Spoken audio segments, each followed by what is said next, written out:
have you heard all this crazy stuff that's going on with Musk? All right, I couldn't even imagine myself being in his shoes right now. Like, he's really an inspiration for me, because if you think about it, his stock has plummeted 15% since Monday, and 48% since Trump took office. All because he's obviously starting to help him. At the same time, recent news came out, said that that there's actually like Cybertrucks and different Tesla cars that are being like put on fire and being vandalized in dealerships. So I'm sure people are kind of, I couldn't imagine the employees of having to work there. And at the same time, there's all these cyber attacks now on X. So really, Musk is being hit by all directions. And so what I thought would be really interesting is, one, I want to hear your perspective on that as just as a small business owner. You and I are both small business owners, and we're under attack a lot of times. We're under attack, not at the level that he's under attack, but we obviously have situations sometimes where our business is not where it needs to be. There's obviously certain kind of problems, and to me, the idea of being like mentally tough and mentally resilient during times like this, I think is is something that we all need to obviously work on. And so first of all, I'm curious what your perspective on this is, and then I want us to kind of talk about, if we were to be performance coaches for Musk right now, he can call us if he wants, but if he wants to, so what advice would we give him to like stay the course and stay the mission? Well, I mean, the first thing that comes up for me is, I mean, the silver lining for everyone else like us, except for Elon Musk, is we have this now anchor or basis of comparison, in the words of Blaine Wrench, against how bad it could be.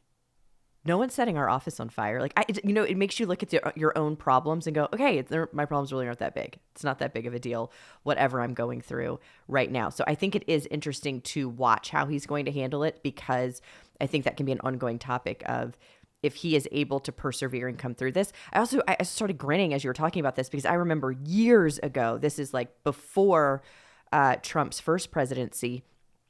Do you remember that you used to use Donald Trump as an example of being able to handle a lot of stress and having that much in debt or going bankrupt? And he was the anchor of like, can you handle and come back up from where you are? And now fast forward, someone here connected to him, but it's not Trump today.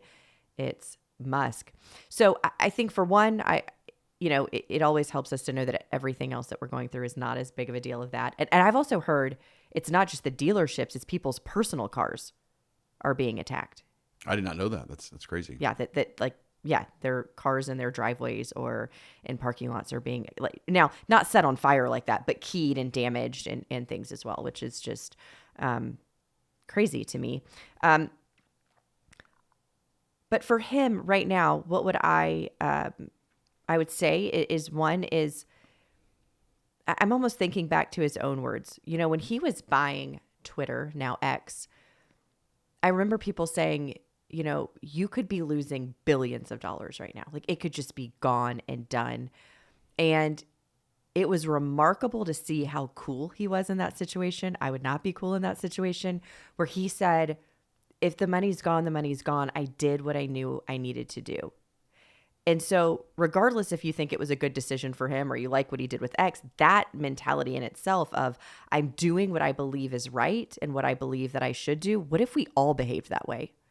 What if we all acted every single time with every customer, with every interaction, with every vendor, as I can stand behind it, whether I win or I lose, whether I made money or I lost money, whether people love me or hate me, I did what I believed was right and what needed to be done. I think that's pretty powerful. Mm-hmm. Yeah, that is pretty. It makes me think of something I would advise him to say, and that's, constantly go back to your why. So constantly go back to what is. It's not about, like, for him, it's not about he doesn't really care. It's not about the money for him, right? It's about like the purpose and the mission and the calling that he's really on. And so it's like constantly reminding yourself, like, what really is that?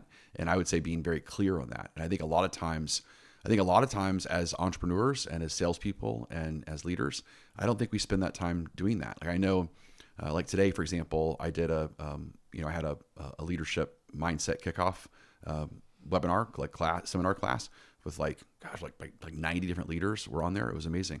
And as you know, one of the exercises we take them through is for them to figure out like their compelling vision, right? So what kind of leader are they really wanting to be, and what do they want people to say about them, and where did that come from? Did that come from? And which is, I went around and actually asked each person. I said, we all got into leadership for one of three reasons. It's either one, someone kind of told us we'd be a great leader, or number two is that we saw someone else be a great leader and we wanted to kind of emulate them and go, I could do that.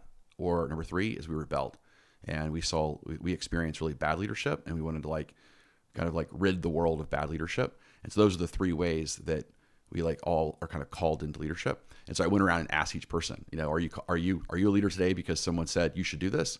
Or are you a leader today because you saw someone else do it and you want to be like them? Or are you a leader today because you rebelled?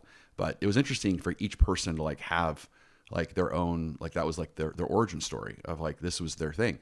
And so I said, okay, you need to live by that. So now that you understand your origin story, now you want to pour fertilizer on that and you want to grow that into something else. So what about that leader that you were emulating do you want to continue? What's the legacy that you want to continue, you want to improve on? And then the flip side is why did that person tell you that you should be a great leader? And one person of course said, well, because people were already following me. I was already a salesperson people were following. And so they said, you should just have the title now to go with your influence. I'm like, that's phenomenal. That's one of the best ways to be a leader, is to be a leader by influence first. And then of course, add the title. And then most people, I would say majority of the audience of the almost 100 leaders in the room, majority of the audience said, they gave me all these bad examples of ineffective leadership. And they felt this internal calling to do the opposite. But I think that's an interesting perspective, is that people need to spend time on their mission and their why, and why am I really doing this? Because if they're not clear on that, then when the devil attacks them, in this case, this what's happening with Musk, I think there's some sort of spiritual warfare probably that's kind of attacking him. He's not clear on that. He's gonna let the external factors kind of take him down.